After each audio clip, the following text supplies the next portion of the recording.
Top recruits are considering the Canes. MarkRogersTV, the voice of college football, brings you Miami Hurricanes live each and every week. And we've got Cam Underwood on the line.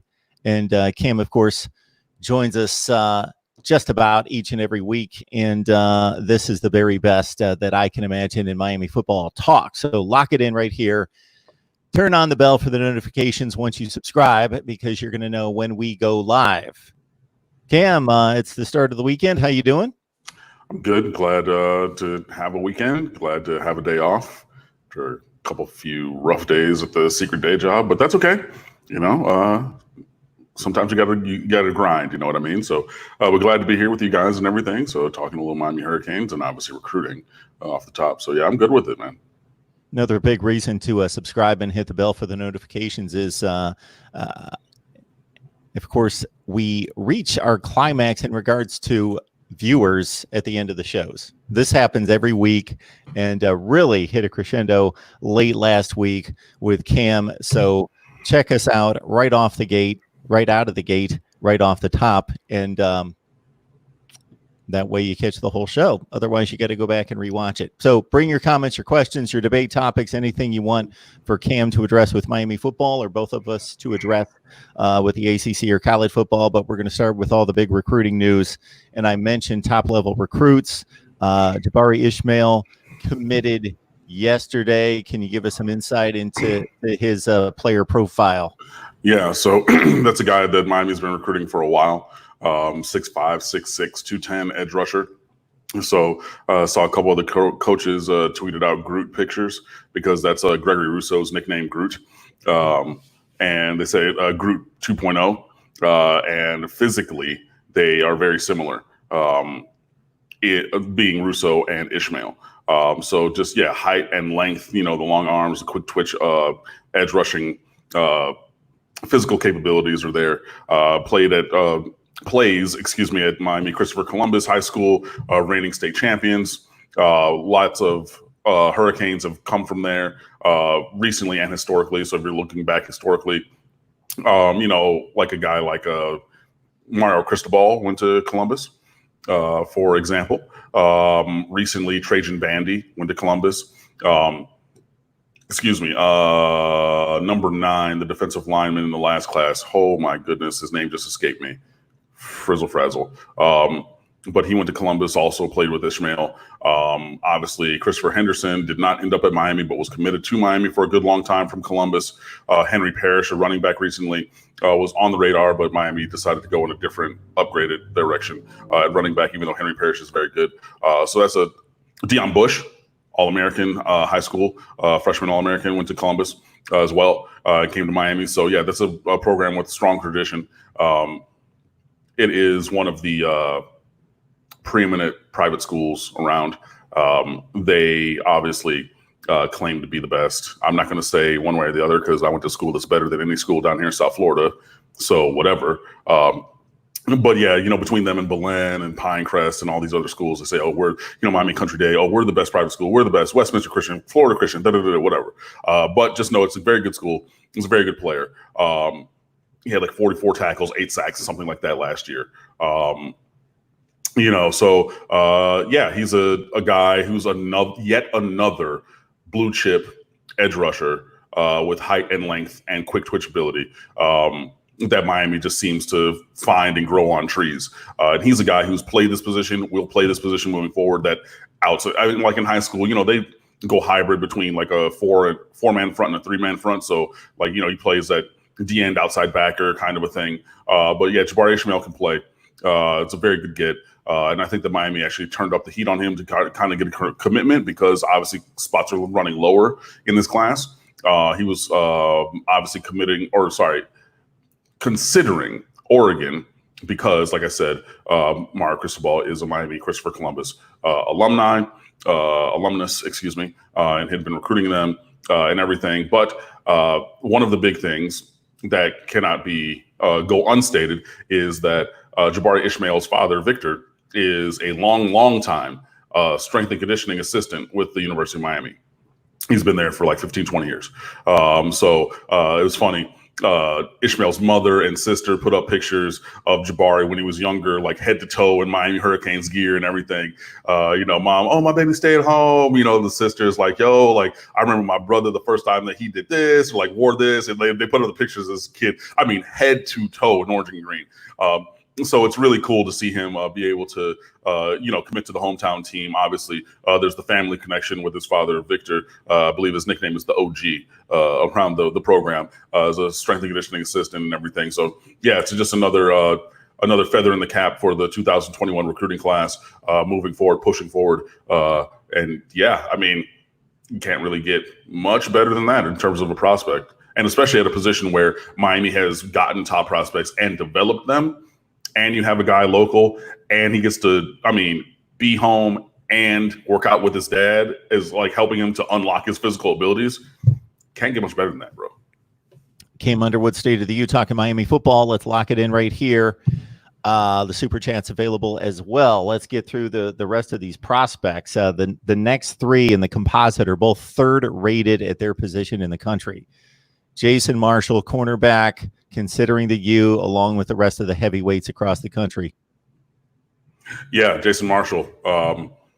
Everybody's All-American. He's the 5-star cornerback from South Florida, the likes of which that Miami has not been able to secure in a long time. The last 5-star corner for locally was my guy Tracy Howard from Miramar in 2012. And even he was not the caliber of prospect that Jason Marshall is. And he was a 5-star, the number 1 cornerback in the class. Just because Jason Marshall is 3 inches taller, he's 25 pounds heavier, he's just a bigger physical guy. And when I was at Miramar, I started my blogging career. It's actually still up. It was funny. I looked for it the other day, like the Miramar Sports blog. If you go back and look up for that, all through the playoffs of or through the middle end of that season, the 2011 high school season, in my recap of the games for that, when I started writing and blogging, I had a section that said Tracy Howard makes big plays, because invariably every single game Tracy Howard did something special, and then Miramar went on to win. As good as he was, Jason Marshall's better.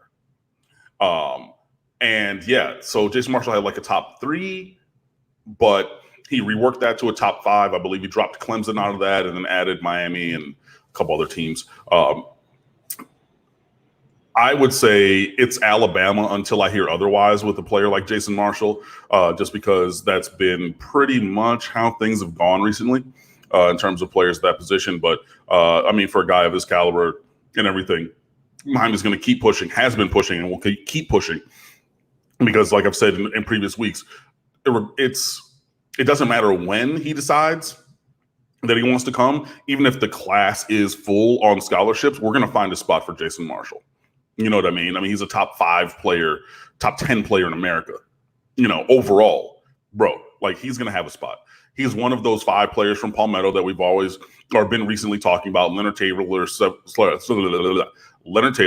Savion Collins, Jason Marshall, Corey Collier, Brashard Smith. Those are the 5.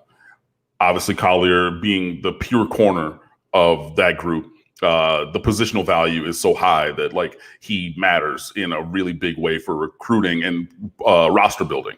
And like I've said, he's the kind of corner that Miami has not had in a long, long time. If you're talking about 5 stars, you're talking about since Tracy Howard. If you're talking about somebody of this caliber, like this super elite caliber, you're talking what, Antrell Roll, 2001 recruit. You know what I'm saying? Like that long ago for somebody at cornerback of that size and caliber. So, he's someone who matters. Obviously, Miami's got 5 commitments from guys from Northwestern. Obviously, the hope and goal would be to get all 5 from Palmetto. I do not think that's going to happen. But like I've said that before, as long as we get 2, and it doesn't really matter the 2, that would be great. If we get 3, that would be absolutely a grand slam. Anything more than 3, and like play your lottery numbers, because that's just infinitesimally small. But if you get 3 guys from Palmetto and one of them is Jason Marshall, that's a rarefied air right there. I will take that any day of the week and twice on Sunday. Yeah. We talk about the 5 stars being like 35 to 40 in the nation, and he's at the high end of that category. Yeah. Before we dip into the Leonard Taylor deal, want to get to this question just because we can advance in the live chat if I get to these questions. So, will Steed and Jennings play, meaning Wayman Steed, 2017 recruit, and also Bradley Jennings, a signee from 2017 as well. Both pretty fair prospects, top 50 at their position, inside linebackers. I'm assuming these guys are playing special teams at this point. Yeah, I would say that that's pretty much it, absent injuries or just a ridiculous kind of physical transformation. And we're talking like a Khalil Mack, JJ Watt, grow 3 inches, gain 50 pounds of rock solid muscle kind of a thing. This is part of the downside of recruiting, because your goal is always to recruit over who you have on the roster. And then if you develop the guys on the roster, then you're just raising the bar and it just keeps going. In the case of the players mentioned, Steed and Jennings, first of all, they've dealt with injuries, which have kind of truncated or shortened or hindered their development. But also, guys that have been recruited behind them are just better. So you got guys like a Samuel Brooks, and yes, he's coming off of a knee, but he's just a more explosive athlete as you're trying to rebuild the athleticism or upgrade the athleticism at linebacker, even though, yeah, you're not as bulky as when you had Quarterman and Pinckney. But if you take an Avery Huff, who's a freak, oh my God, I can't wait to see him on the field. But you have Avery Huff and Samuel Brooks, and those guys are, Huff is what, 6'3", probably 210 now. Brooks is 6'1.5", 6'2", probably up to 200 pounds, and both of them can fly, and they have increasing physicality as well. And then you have guys who've been out with time, and they're maybe a step or two too slow and things like that. I don't know that there's going to be a spot for them, so the goal has been to recruit over them. We have recruited over them. And I think that those guys that have been recruited over are going to be the ones that play. So if you mean in terms of will they ever see the field, ever cross the sideline with a helmet strapped on? Yes, it's going to be special teams. If you mean if they're going to play and be a starter or integral member of the defense, a la Shaq Quarterman or Mike Pinckney, my answer's got to be no. 247 Sports itself really loves Leonard Taylor as the #1 rated defensive tackle, top 4 player in the nation, 2nd rated in Florida. Rivals and ESPN may feel a little bit less about him, but regardless, it all adds up to really elite level status. #3 rated defensive tackle, top 30 player in the country according to the composite. Leonard Taylor doing what is one of my favorite activities, I would guess, in regards to this recruiting process, to announce when he's going to announce, as I understand. Yeah, so he's already put out their commitment date. His is going to be on August the 6th, 11 days before my birthday, in case you guys are wondering. And so August the 17th. Yeah, just did the math for you. But yeah, so he seems to be down to Miami and Florida, maybe with a couple other schools peeking around the periphery there. But the scuttlebutt, the chatter, if you will, is that Miami seems to be in a good spot and pulling away a little bit. I'm not going to necessarily be that certain about that as yet, just because with 3 weeks left, things can change, things can happen. I've seen things change overnight, and you all have as well. Oh, I thought he was going here, and then all of a sudden, so let's be cautiously optimistic. But it does seem that Miami is in a good spot, whether he picks Miami or not. Miami is in a good spot for Leonard Taylor, as his recruitment seems to be coming towards a conclusion with his announcement day coming up on August the 6th. So obviously all our eyes will be peeled in that direction. Our full attention will be given. And again, with a guy who, if you're looking at individual proprietary recruiting rankings, or if you're looking at composite rankings, is an elite prospect, just like Jason Marshall. So what I say about Jason Marshall, at any time that he decides he wants to come to the University of Miami or anywhere, there will be a spot for Leonard Taylor. So we're holding one for him, obviously, and hope that he decides that he wants to stay local.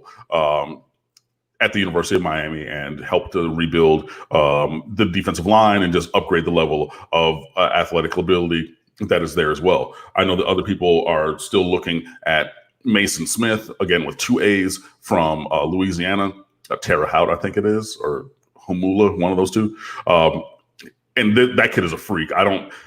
I've seen the film of both of them. Obviously, I've not gotten to games for both, but I mean, if I had to pick one, I'm picking Mason Smith, but it is hard for me to believe that a top tier player is leaving Louisiana and not going to LSU. So I'm not going to believe that. But if you're talking about pursuing a top elite defensive tackle, Miami Palmetto Senior High School, Leonard Taylor. And again, I mean, and it's funny because Savion Collins, the other blue chip defensive tackle from Palmetto, is currently committed to Miami, but there's varying degrees of belief of whether or not Miami is even contacting Collins in terms of recruiting right now. And he's committed as a 4-star blue chip tackle. He used to play at Miami Southwest. Collins did. Southwest Miami. It's always backwards because in Detroit you go school, whatever. Or actually every other school, even Miami Carroll City, Miami Northwestern, Miami Central, every other one except for Southwest Miami goes backwards. I don't know why.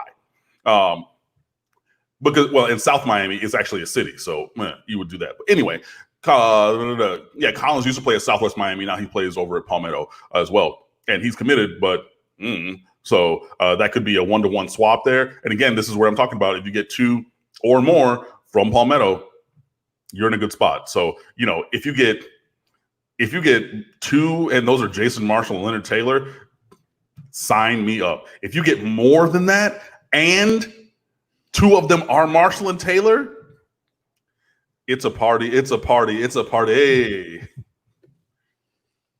Yeah, when I see these commits, considering Miami, and look at the rankings at the position, I've been thinking, boy, if Miami can hit on about half of them, but obviously those 2 kind of separate themselves. You bring up these high schools, so I'm getting familiar with these high schools that you obviously refer to in the Miami area. So we look at this Palmetto High School. I have no idea who's winning, who's not winning down there, unless you mention a state championship team or whatever, or made the state semifinal, so forth and so on. So with the 5 that they have, do they have other levels of players that are going to be playing, I don't know, FCS football or for a certain group of 5 teams?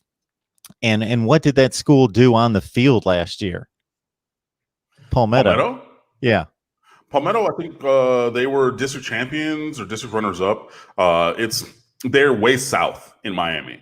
So the I-95 ends, like the terminal end is in downtown Miami, and then going southwestern through, because the Bay, obviously the natural geography leads, that road is US 1, is the main artery that you can take from the end of 95 all the way down to Key West, is that literal one. You can be on that one road. Okay. Now Palmetto is like, so if you get off of 95 at the terminal end, that first light where my buddy Bacardi Joe used to live when he worked at Bacardi is like right off of Southwest 16th Street or Avenue, I want to say. Yeah, Southwest 16th Avenue. And it curls back and it goes, Cayocho, which is a street which goes east or west. Palmetto is down on like 200 something off of US 1. So it's a good little bit, University of Miami is like 57, 47, somewhere in there. Yeah, something like that. Bird Road is 57th. Yeah, so it's just before 57th. So you're talking 100 and something blocks. So it's way down there. You have other schools like Killian that have produced guys like Lamar Miller, went to Killian in that area. You got Southridge, which is way down there. That's your Mark Pope, D. Wiggins, school. So it kind of, the guys transfer a lot, obviously. So you got guys who move around. So Southwest Miami is down there. Also, South Miami is actually right next to the University of Miami campus if you go right down Miller Drive. When I did my student teaching, interning at South Miami Senior High School, it took me 4 minutes, literally, when I hit the floor after getting out of my dorm room to drive over there. So, really close. But yeah, guys move around and everything in that area. Also, way down south there is Coral Reef. which has a couple of players. What's the name? Tim Hardaway Jr. went to Coral Reef, the basketball player. And the schools academically excel at different things or whatever, but athletically, you kind of just find where the coaches are, where the kids from a certain Optimist program are going, and then maybe have one of those coaches on as the assistant coach, and they move around a little bit. So Palmetto is a school that has done, they've been 5-5, 6-4 for a while, but obviously then you start to develop a couple of guys, and then a couple more guys want to go over there because they see a chance to win, obviously, in their district and whatnot. So they do have some players. There's like another player there, Derek Edwards, I want to say, is committed to a Power 5 school. So even some people from Palmetto are saying, oh, you're calling it the Palmetto 5, but it's really the Super 6. I think that he's a class below of recruit, quite honestly, than the Palmetto 5. But they do have some good talent there. And, when you got guys who are moving around a little bit, if you go further south to Homestead, you have South Dade and Homestead senior high schools, both. So it's a little bit of a drive up from Homestead to get there. But, the school boundaries are a suggestion less than a rule in South Florida, if you will. Yeah, I can imagine with that kind of talent floating around, especially. I mean, I'll put it to you like this. When I worked at Miramar, I would say, which is a Broward County public school, it's the most southern, and the turnpike, the east-west extension that goes by the stadium, is like you can see it from the school. You can see it from anywhere. It's right there. And so on the other side is Dade County, and 218th Street is like, it goes right next to. So you have the turnpike here, 218th, and you go under the bridge, and then you're in Broward County. We saw, I guarantee you, in my choir program, which was over 150 kids, 40% of them were Dade County kids. In the football program, in whatever other magnet. Every day you would see the 2 or the 27 bus would stop on the Dade County side, let up people out, and you'd see just this whole horde of people from the city bus walk under the thing. You know what I mean? Like, it's just kind of one of those things. Folks, I hope you appreciate and understand what we've got here with Cam each and every week. We've got 67 on the line right now. We typically top out around 150. We get somewhere in the neighborhood of 3,000 views. And consider this, we throw everything at this guy, especially in the recruiting front, but anything coaching or personnel related to Miami football, historically and otherwise, and he comes through all the time. And I got to think, Cam, that anybody out there that loves recruiting and uses you as a source, that you're one of the few guys that doesn't do this as a full-time job. So it sounds like he's doing this all the time, and he has other career aspirations and other things going on. So it's pretty amazing. And I got to think that, not to add to your plate, Cam, but Martin's question here, or just his statement about the Palmetto 5 and trying to get 4 out of the 5, and then the Leonard Taylor announcement coming up in the next 3 weeks, makes me think that I'm guessing that you get requests from time to time to create some kind of crystal ball of your own. Yeah, I do have a crystal ball pick on 247. I haven't logged one in a while. Probably been a couple of years, but no, I've had a crystal ball for quite a while. Matter of fact, which was a point of contention because of other people who said that they were associated with State of the U and they were not. And I was very, very upset with that for a variety of reasons, but whatever. No, but I do. But to Martin's statement, 4 out of the 5 from Palmetto is going to be tough. You know what I mean? It just is, especially because they're all, for all intents and purposes, uncommitted currently. Like, I know Savion Collins technically is on the list for Miami, but, we've heard so much about, he wants to go to Florida. He's just waiting to have his mom actually go up there physically because, they are obviously doing virtual visits because of COVID and everything. But for all intents and purposes, he's uncommitted. So that means you'd have to, between now and signing day, lock down 4 of 5 guys. That's tough. It's potentially possible, like, just in terms of, like, the math of it.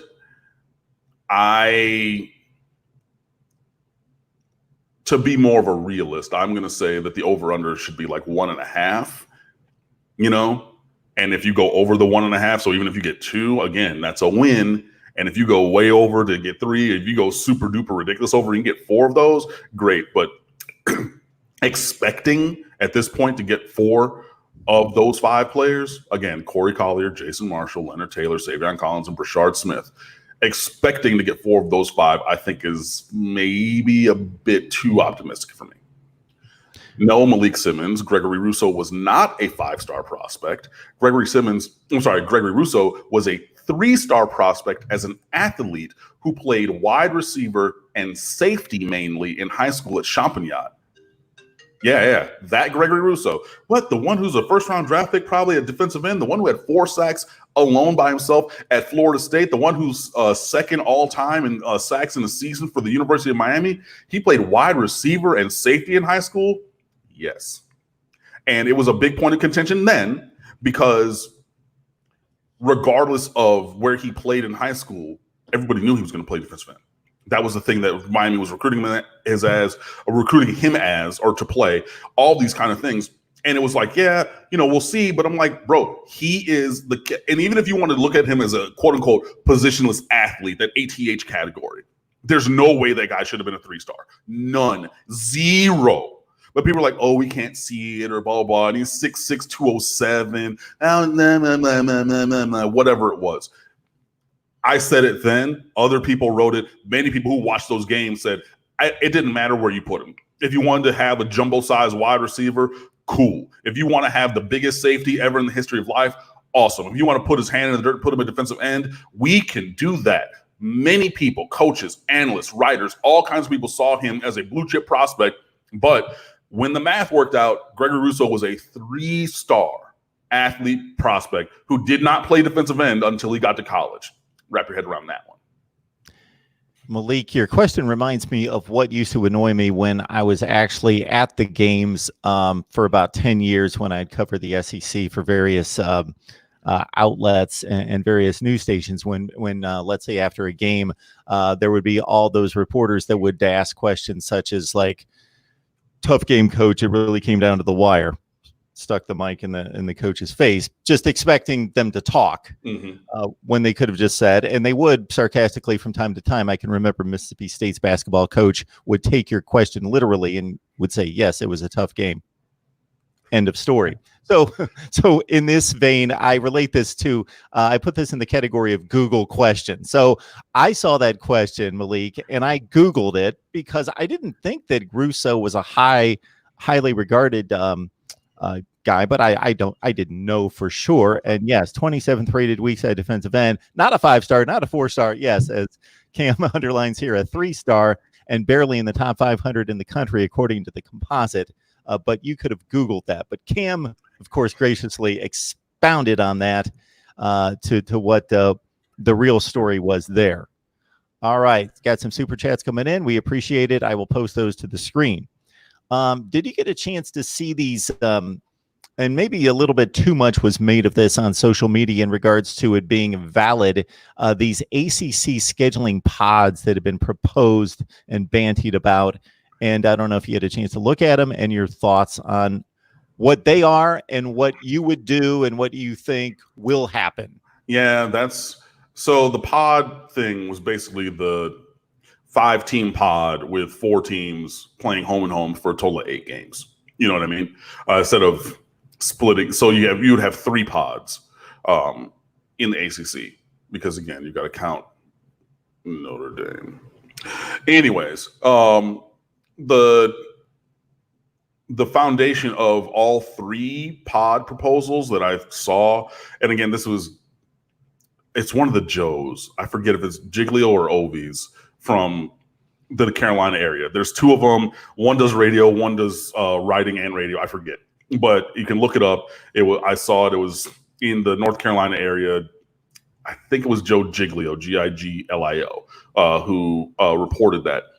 The foundation of each of the 3 pods for Miami would be Miami, Florida State, and Georgia Tech as 3 of the 5 teams in the pod. And then the other 2 teams would be interchangeable, or those were the teams that changed based upon the whole, system. So one was like Duke and North Carolina. One was Wake Forest and Clemson. Another one was Clemson and NC State or something. You know what I mean? I think from a purely geographical standpoint, Miami, Georgia Tech, and Florida State would need to be in the same pod. And again, that's from the geographical consideration. And I know that the geographical is not the only determining factor for going conference only or things like that. But if you're going conference only, then you should, I think, have as the next step, the geography be part of your consideration, especially if you're talking about doing pods. So I think that those three teams going together works. Obviously, you're going to play Florida State every year anyway. So Miami and Florida State in the same pod. If you're going with multiple pods, you got to have that happen. With Georgia Tech, again, that's the next closest team. So fine, I'll put them in there. In terms of the other two teams, I'm not necessarily tied to any of them.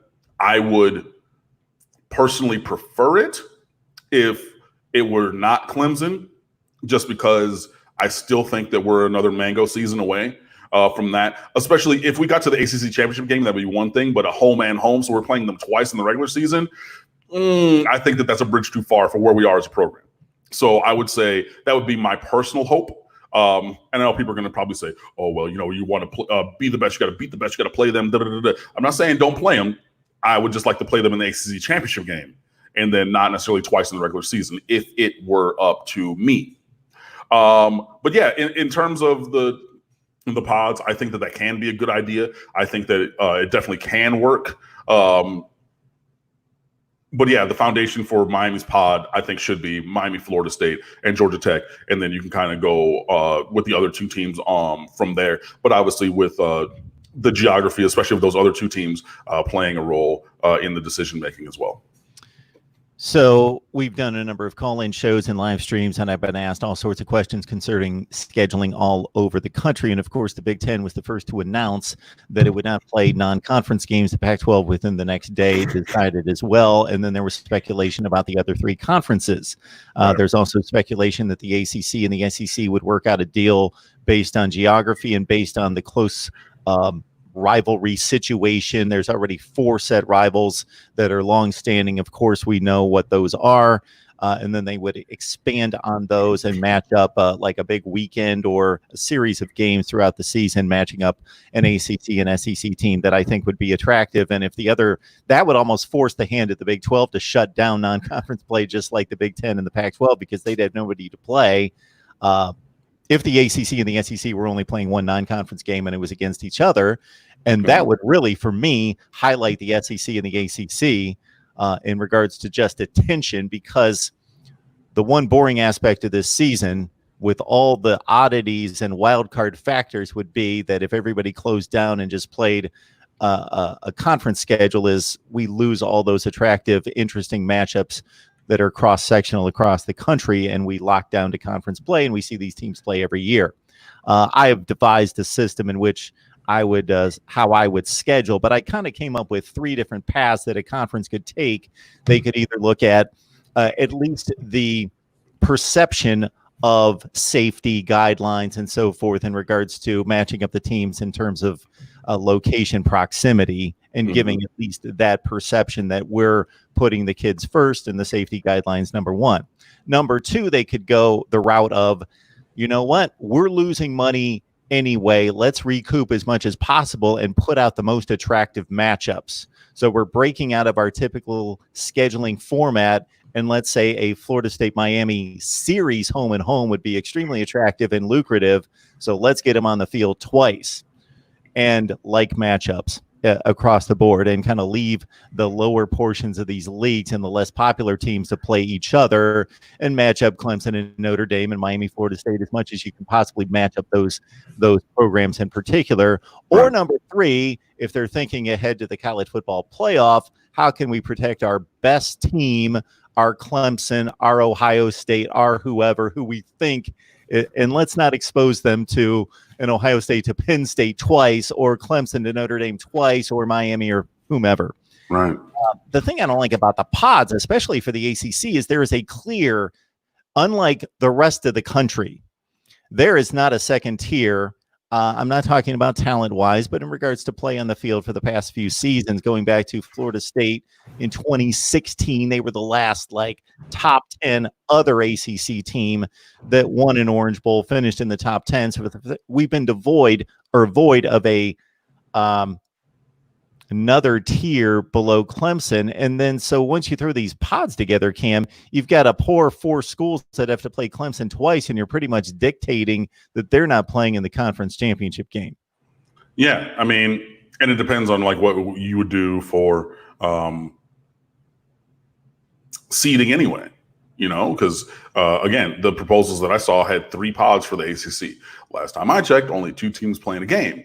So if you're going to the championship game, then if you have a tiebreaker scenario, then what are the determining factors? Are you going to have a play-in, a semifinal game to decide who's going to be getting to the conference championship game? If there is a tiebreaker situation, if there are things that are the same, things like that. So yeah, I mean, there are a lot of moving parts and pieces, but again, I think that your 3 scenarios are viable. I think that the scenarios that I saw on the reported piece from Giglio are viable also, but there's just some fine-tuning details that need to get worked out. If I'm running the show, I want to recoup money, and I want to bring attraction to the conference when there's going to be a fight for games on television. So I'm matching up the better teams, not knowing what the college football playoff committee is going to do anyway. And especially in the case of Clemson, where they can probably still fight their way through and outclass everybody else. Right. Muhammad's commenting here and also contributing to the super chat. So Muhammad, thank you so much. I don't know where you came from here, Muhammad, as a Canes fan, but here in the last few weeks, you have been very active in the live chat. Muhammad actually joined us last Thursday night for our exclusive live stream. So I'll let everyone know that we're going to have another exclusive live stream Thursday night. So let me know if you're interested. That just means you sit in Cam's chair. We talk college football directly. We had 8 to 12 on the line just talking college football. And I actually barely said a word for the hour. You guys took it away, produced the show, talked college football. So Muhammad's question is basically projecting with Rhett Lashlee running the show and De'Ara King, the best Miami quarterback since whenever, is this potentially a top 20 offense in the country? It depends on what you're talking about. Are we talking about total offense? Are we talking about scoring? But if we look, SMU last year with Rhett Lashlee was 9th, as in top 10 in terms of yards per game. And if I click over to scoring, they were 7th. And that is just on the counting stats. I didn't even get to the advanced statistics or things like that. So I think that would be rarefied air. But I think if you can get because you're talking about a team that's coming from, in terms of scoring, if I search it, Miami 90th in terms of scoring last year. So if you can double that or half that, however you want to do the math, if you get to 45 or higher, I think that's good. So, I mean, if you're talking I would say top 40 is your floor. Anything above that is going to be really great. And again, I think that, maybe this is where 2 seasons might even bear more fruit than just the first. However, if you were adding a De'Ara King, which you are, and this is a player with demonstrated excellence at this level, maybe I'm being a little conservative, honestly. So, I mean, in a vacuum, with no other considerations, I think top 40. If you're talking with the De'Ara King there, with the talent that we already have on offense, Brevin Jordan, the best tight end in America, Cam Harris, a very, very good running back who's not going to be starting the show, with Jalen Knighton and Donald Chaney Jr. behind him at running back. You got a stable of wide receivers who are very athletic, but maybe a little bit unproven, and an offensive line that I think is going to be helped greatly with the updated scheme. Again, in a vacuum, I would say top 40, but specific to this team this year, considering the schedule, but then again, maybe pump the brakes a little bit because we don't know exactly what the schedule is going to be. But, I mean, top 25? Because again, you're going to add the Derek King, who Rhett Lashley has coached against. I know they weren't coaching against because he was on the offense while Houston's offense was on the field. But he's like, bro, I've seen that guy. And if he were over here on my sideline wearing my colors, I already know a couple things that we could do. And I already see what he does well. So, yeah, I mean, I don't think it's outside the realm of possibility and then top 25 is close to top 20. So, I mean, exactly what you said, it could very well be possible. I have this discussion with my son from time to time about baseball 20-game winners as a pitcher, or just the wins statistic, and how much, obviously, there's other factors. And if you're having this debate in 1975, you're looking at a pitcher's win total and win-loss record first and foremost. And now we have so many advanced metrics to go beyond that. But typically, if you say such and such pitcher went 20-8 this year, even if you don't look at the rest of most likely he's really good. Now, he could be pitching for the Bash Brothers, Storm Davis, 1990, and he's got a 4.82 ERA, but he just got a ton of run support. So there are better ways to measure the effectiveness of a college football offense than just points and yardage, but it's certainly a great indicator of how good you are. And the flip side, we were looking at the Miami defense a few days ago, Cam, for a video. And as you well know, the metrics, the standard metrics, yards against, points against, weren't nearly as good as what the defense was because of the ineptitude of the offense. So the scoring defense was only about 25th in the country, where they've been much better than that recently. But the yards per play, Miami was, I think, top 7 in the country defensively in yards per play given up. So if they can do something with the offense to match that, look out. MSU #1 fan a number of times over the last few days is looking for a Miami-Michigan State home and home series. Like this is some kind of dream that these two schools would get together and actually play. You understand that they have signed a home and home series. Just the pandemic has canceled the first game. We'll find out. This isn't even being considered across the country with everything that needs to be dealt with concerning 2020. What's going to happen with all these contracts with these series going forward? Yeah. Mohammed back on the line wants to get to Cam again here with another question concerning Amari Carter starting at striker. Seems to be a perfect fit for him, especially at the next level. I feel like our D would be lethal. Because Amari Carter is starting at safety. He's not at free safety per se. I mean, he's safety. I mean, obviously, if you're playing too high, his heels are going to be at 12 at the snap, but he's able to come down and help in run support. He's big. He's physical. Obviously, I mean, whatever he hits, he destroys. He's gotten, unfortunately, a couple of targeting penalties just because he is a brick. Like, he's a Mack truck there in the secondary. Like, you come across the middle, you're going to know if number 5 is there. And that's why, you start and have him there to be able to cover things, So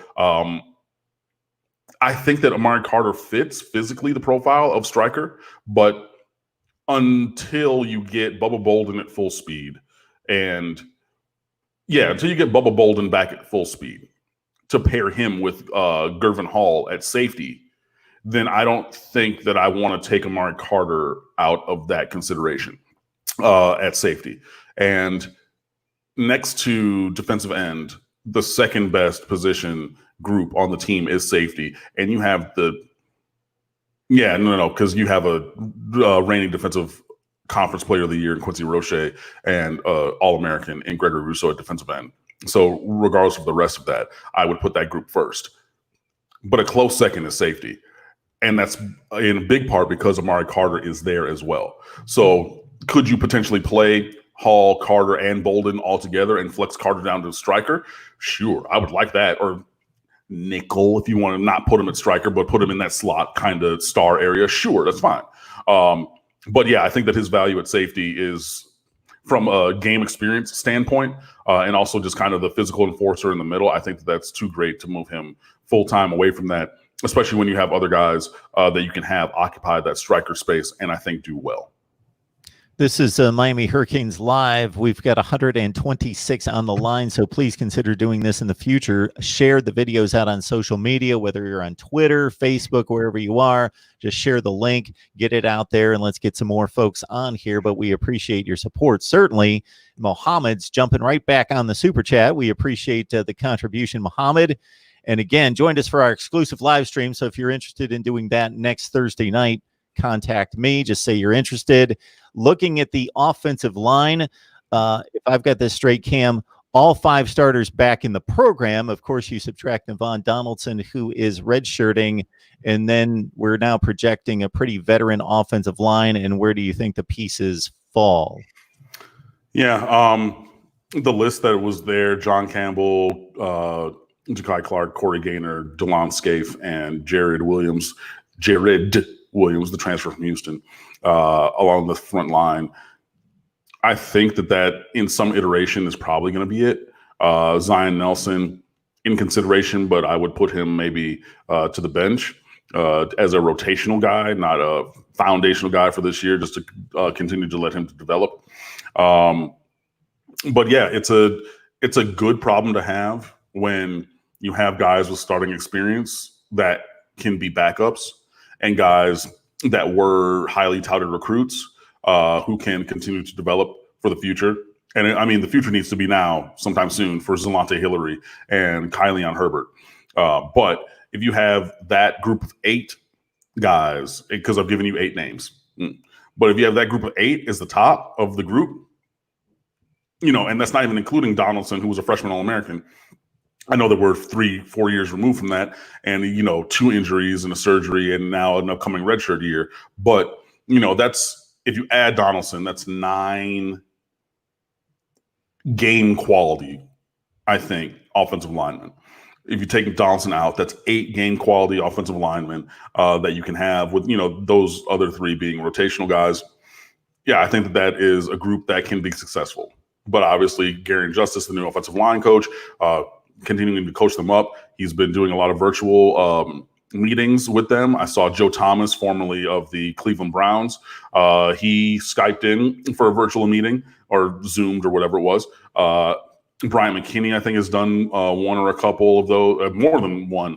Another couple offensive linemen, who have played in the league and they have great technical skill and dexterity. I've been trying to help them, through these meetings and things like that. So that's obviously a good thing because, you have guys like Joe Thomas who, never missed a snap in his career until his torn triceps ended his career. Like, literally, think about that. Never miss a snap, tore his tricep. Cool. So the first time I miss a snap is the last time that I miss a snap because I'm now done playing. But, all pro, multiple time, first team, all NFL. Boom. That guy Skypes in. Brian McKinney, finished 4th for the Heisman as an offensive lineman, or 4th or 5th that year. He calls in. And I mean, look, he's a Hurricane, so obviously he comes back in. So, there's been help. Hopefully that help continues. And again, one of the bigger things that's going to help is an updated scheme, because Dan Enos was trying to fit a square peg into a round hole, where I want to do this and we're going to do this, and did not have the offensive linemen to do that. It did not fit their skill set, but I'm intractable and I'm not going to change the scheme. I'm going to just call the scheme and hopefully it works. I think that with Rhett Lashley, you're going to try to tailor the scheme that's going to help everybody be successful. And I think that is going to help them be successful. As a side note, Cam, I am fascinated by the career of Joe Thomas because of this. I cannot think of another individual who could make this claim. So he will be a first ballot Hall of Famer. Like, he is that good. Yep. So we're talking about a non-statistical position. So you can't say, I ran for 1,500 yards a year, I caught 100 balls a year. Basically, it is your peers saying that you're that good, that he was ranked, those NFL top 100 players lists every year. He'd be like number 7, number 12, like overall. And he doesn't have any stats. He didn't play for good teams. He played for awful teams with the Cleveland Browns. So he never played a meaningful game in the NFL. Obviously, when the team's 0-0 the first week of the season, it's a meaningful game. But right, by and large, did not play a meaningful game his entire career, didn't accumulate statistics, will most likely be a first ballot Hall of Famer. I can't think of another career like that.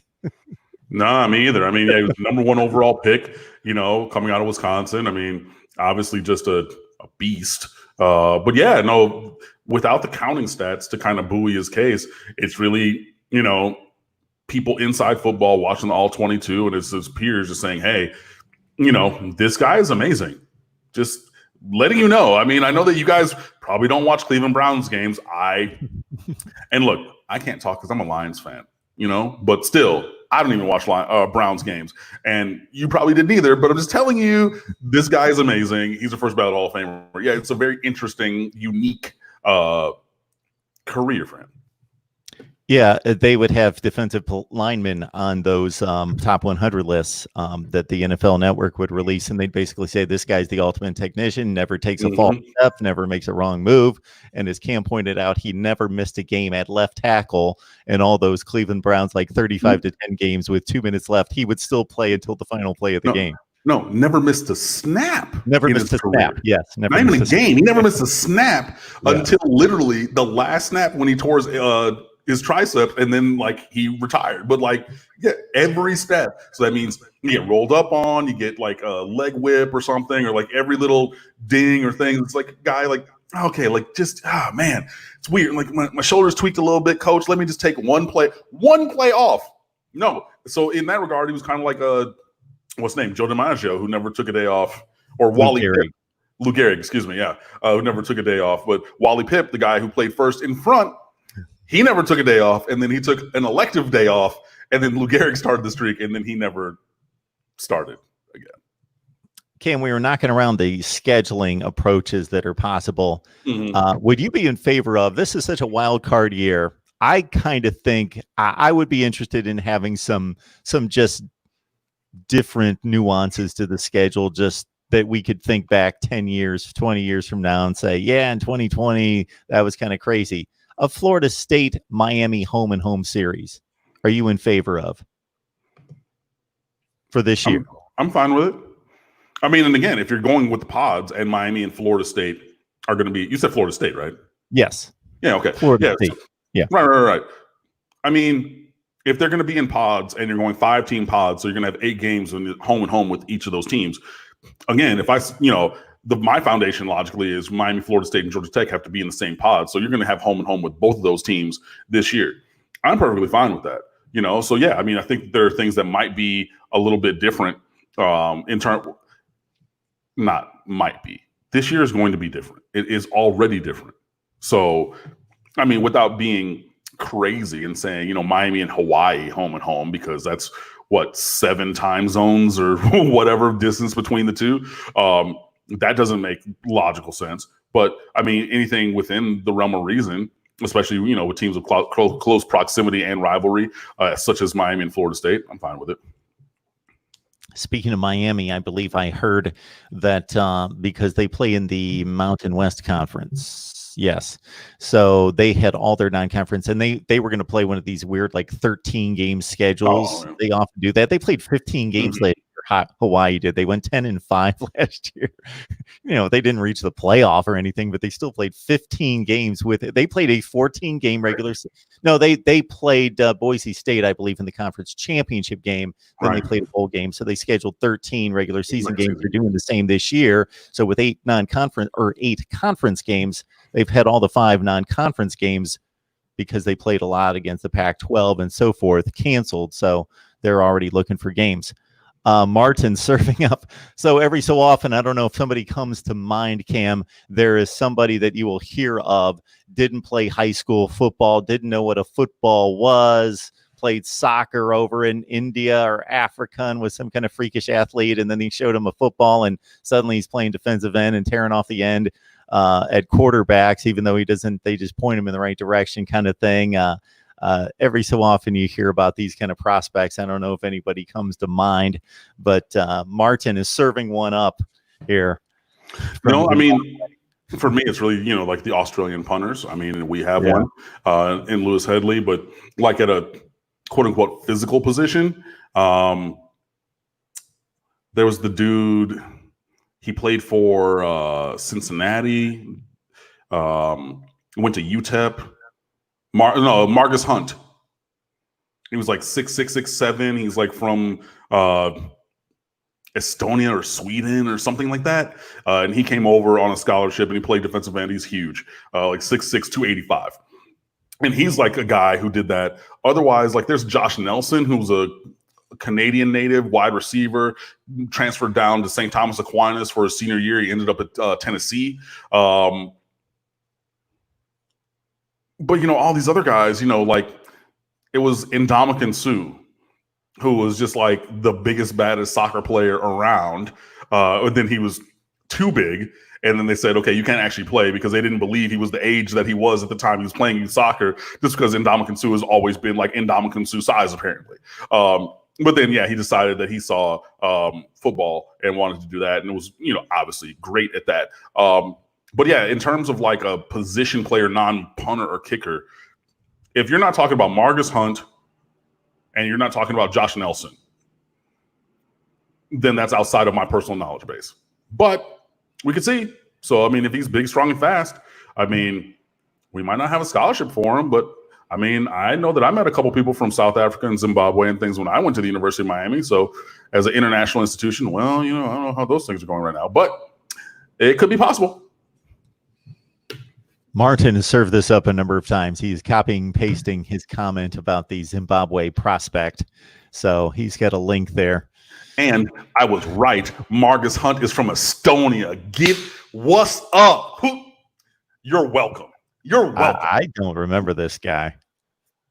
Yeah, no, I do.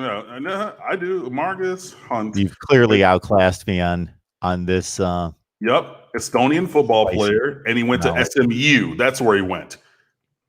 Yep, 6'8", 277. And now he plays for the New Orleans Saints. And where's number 69? Nice. I do not recall that story at all. Wow. I got to step it up. Got to step it up. MSU #1 fan, because I usually tout, let's not pigeonhole Cam. He follows the sport. He follows sports and stays on top of it. So let's not pigeonhole Cam to Miami. And I will take a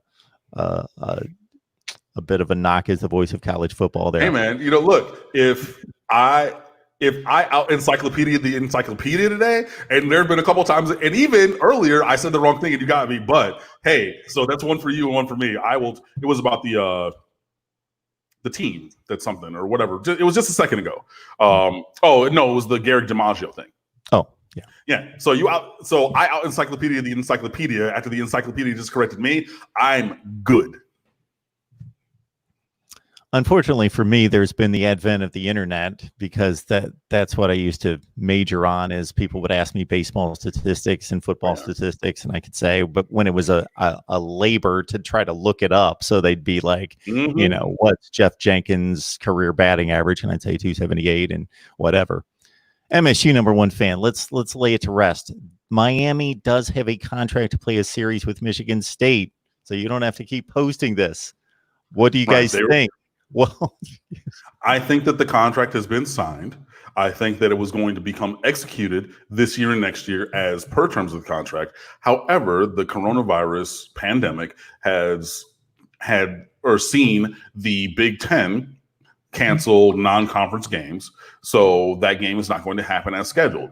But this is a thing that is on the schedule. That is contracted. We'll see exactly how it goes, if it's going to be just the return game next year, or if they're going to try to shift things around, which I don't know if that's going to be possible just because of the upcoming other future contracts and things like that. But Miami and Michigan State were supposed to play. That has been contracted. It would happen otherwise without the presence of the coronavirus pandemic. So I'm not sure if it's going to be a home and home. But I do believe, since it's scheduled, that Miami and Michigan State should play each other sometime in the future. And hey, I'm a native Michigander, man. I grew up in Detroit. I'm okay. Yeah, I grew up in Detroit. I have family who went to Michigan. I have friends who went to and root for both Michigan and State. I had to cancel my ticket to fly back. I was going to take a whole week off. I was going to go up there. I was going to hang out, see some people, see my family, go and then drive up early to EL, go and hang out and all things like that. I think I just got another delivery. Awesome. But yeah, I mean, that's not going to happen, unfortunately, just because of the coronavirus. But we'll see if there is a game in the future. But yeah, Miami and Michigan State should be seeing the field together or sharing the field sometime in the near future. Anytime two Power Fives get together that hardly ever play or never play. I don't know the last time Miami and Michigan State, not in my lifetime, I don't think that they've played. Anyway, I find it interesting. I wish Michigan State was what they were 5 years ago, but regardless, you could have answered it like this, Cam. Rod Farva just said, I think Miami's going to beat that ass. I mean, yeah, Rod Farva. The last time, 1989, apparently. Because as soon as I said that, I thought there might, and I bet Miami killed them. Well, I know that because, we played Michigan in 88. Yes. And that then was the infamous comeback. Exactly. And then the next year we went up to East Lansing and won 26-20. Oh, 20-20. And our 4-0 all-time against Michigan State. I don't remember that game. I'm good about remembering games, especially Big Ten teams, but 26-20. So that obviously was a great Miami team. Yeah. That won the national championship. And Michigan State won the Rose Bowl 2 years prior. The 87 team, the 89 team, I don't think was anything to write home about. Like a 75 kind of. Oh. And you know who was quarterback for the 1989 Michigan State Spartans? One Daniel Enos. Oh. Yeah. Yes. Dan Enos threw for over 2,000 yards that season. Who else? Tico Duckett, the father of the family. He was back. Huge shoulder pads. Courtney Hawkins played the NFL. Dwayne Young, tight end. Yeah, I mean, I'm looking up the whole roster and everything right now. But yeah, that was not a bad team. Not a bad team. Michigan State for a long time, they were impressive in regards to who they sent to the league, but they always lost 5 games. And that was an 8-4 season. They finished 25th or 16th in the poll. Okay, well that's good old George Perlis coach team. Perlis. Yeah. Yes, he was the last Rose Bowl Michigan State coach before D'Antonio, of course, but they beat USC 2 years earlier. Percy Snow at linebacker, and oh my goodness, can't remember the running back who then played for the Houston Oilers, who used to carry it like 40 times a game. Oh my goodness. Oh my goodness gracious. This is like an all-time great. Lorenzo White. Yeah. Anyway. All right. Low White from Fort Lauderdale. Yes. Oh, okay. Fort Lauderdale Dillard High School. Bang. Played with Andre Rison on that Michigan State team. Can confirm. All right, folks. I think we've hit our time limit. I think we're good to go. Don't see anything else of relevance in the live chat. We appreciate you joining us. And if you missed any of the show, as most of you have, with 148 on the line, us topping out at the end of the show, of course, you just wait for the video to post in the next 15 minutes and you're all set to watch what you missed. Cam, have a great weekend. It's always appreciated. I hope everyone else out there appreciates what Cam brings to the table. Anything interesting on State of the U these days? Man, we're always just working. We got, scheme themes going on. So Justin DeTavio has been taking lead on that. We have great game day memories. Craig T. Smith is taking the lead on that. So we have a few of those. I was going to write a couple, but I didn't want to write another first person perspective on a game that somebody else already wrote. So I'm kind of stepping back personally and letting them do that. I am going to dive into some recruiting stuff. I know I've been saying that I needed to do that for a while, but we're going to get into some of that. There was a profile on Chris Likes, star basketball player. There's another couple of things that are in the pipeline as well, as I'm looking to go do some editing and whatnot in editorial now to see these pieces that are going to get pushed up. We got player profiles, position previews, game previews, and I know that all the game previews might not necessarily be valid because if we're not playing non-conferences, but hey, we still have all that content for you and much more. So Instagram, Facebook, and Twitter, we're at The State of the U. My personal account is at Underwood Sports, and our website is always open, whether my blue check marked verified account can tweet or not. It's always open, always live, always free. stateoftheu.com. Come on over and fan with us. There you go. And of course, check us out here, Mark Rogers TV, the voice of college football. We do our very best to cover college football coast to coast. And if there's a particular team that you don't think we cover enough, please make suggestions in regards to who we could have on as a media guest. Not that I don't provide my analysis, but in regards to the deep dive media guests like Cam. Cam, have a great weekend. Everybody else as well. We'll see you Sunday night for a call-in show right here. Sounds good. See you.